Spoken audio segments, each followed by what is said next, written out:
কি হবে যদি দুটি মার্কিন সাবমেরিন রাশিয়ার উপর আক্রমণ চালায়? What would happen if two U.S. submarines launched an attack on Russia?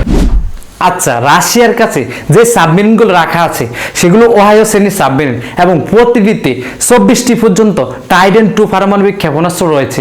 Well, the submarines that are placed near Russia are Ohio-class submarines, and each carries up to 24 Trident II nuclear missiles.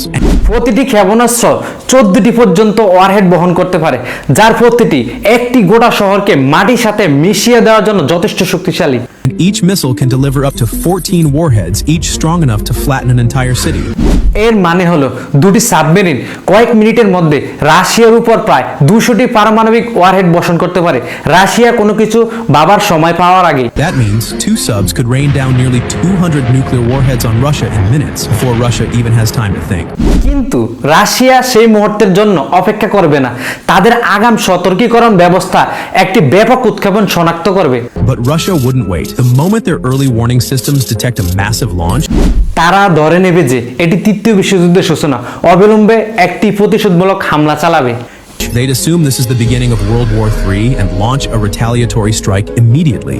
এমনকি যদিও মার্কিন সাবমেরিনগুলো রাশিয়ার শীর্ষ নেতৃত্বকে নির্মূল করতে সক্ষম হয়, তবুও এই মহাপ্রলয় থামানো যাবে না। Even if U.S. submarines managed to eliminate top Russian leadership, it wouldn't stop the apocalypse. রাশিয়ার একটি ডেড হ্যান্ড সিস্টেম বা স্বয়ংক্রিয় পারমাণবিক কমান্ড ব্যবস্থা রয়েছে।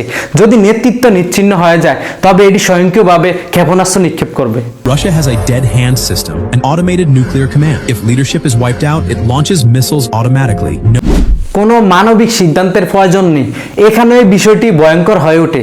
রাশিয়ার কাছে RS-28 সারমাত নামে একটি ক্ষেপণাস্ত্র রয়েছে, যার ডাক নাম Saturn 2। No human decision needed, and that's where it gets terrifying. Russia has something called the RS-28 Sarmat, nicknamed Satan 2. এটি এখন পর্যন্ত নির্মিত সবচেয়ে শক্তিশালী পারমাণবিক ক্ষেপণাস্ত্রগুলোর মধ্যে একটি। এটি 10 থেকে 15টি ওয়ারহেড বহন করতে পারে, যার প্রতিটি স্বাধীনভাবে লক্ষ্যবস্তুতে আঘাত হানতে সক্ষম। One of the most powerful nuclear missiles ever built. It can carry 10 to 15 warheads, each independently targeted. এটি এতটাই দ্রুত এবং অপ্রত্যাশিত যে বর্তমান কোনো প্রতিরক্ষা ব্যবস্থা একে থামাতে পারে না। মস্কো 30 মিনিটের কম সময়ে ওয়াশিংটন, লন্ডন এবং নেটো কমান্ড সেন্টারে আঘাত হানার জন্য এর কয়েক ডজন ক্ষেপণাস্ত্র নিক্ষেপ করতে পারে। It's so fast and unpredictable that no current defense system can stop it. Moscow could unleash dozens of these, hitting Washington, London, Berlin, and NATO command centers in under 30 minutes.